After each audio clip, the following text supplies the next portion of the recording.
Ayan, magandang hapon mga kabangin. Ayan, nandito na naman kami ni Bangin Boy sa aming mga pananim. Ayan every other day lang kami bumababa, tapos ang dami na namang mga bunga. Ngayon, na to, gawin namin tong tawag na sinamak. Kasi mayroon kami dong malaking lagayan ng bote. Yun, lalagyan namin nito. Hindi muna namin to ibenta, pang sarili lang muna namin tong gamit mga kabangin. Magsawa ka talaga sa kakapamitas mga kabangin.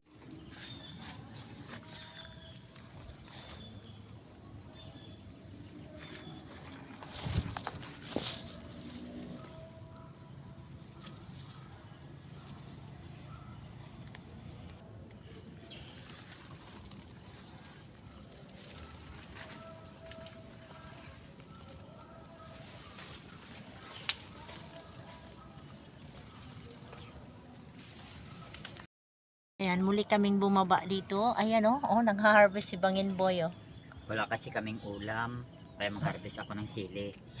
Uulamin namin ngayon ito. Ayan mga kabangin nakakatuwa yung aming mga sili Dahil taghirap, walang bigas, may mahal ang bigas, sili na lang kakainin.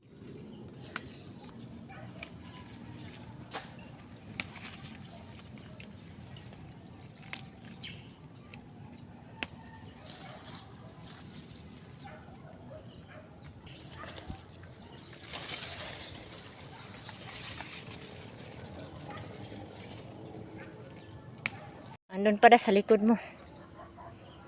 Dami pa kami dito mga malunggay. Pag ganyan lang kami dito, pero masagana to sa gulay ang aming bangin. Siksik dito. Yan, si Bangin Boy hindi pa matapos-tapos sa pagkuha ng kanyang mga sili Ang dami naman kasi. Diba? Yan dyan, sa likod mo dyan.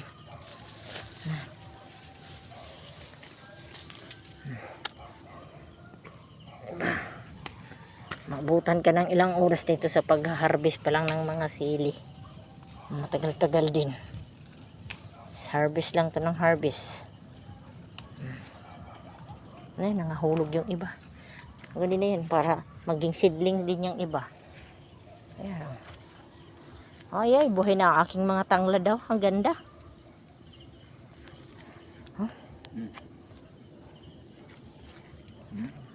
Boy, puno. Ayusin mo, mahulog. Bumaba dun si Bangin Boy. Kasi mayroon pa kaming sili dun sa baba.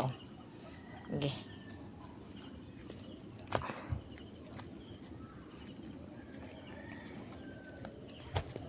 Ayun namumula-mula pa rin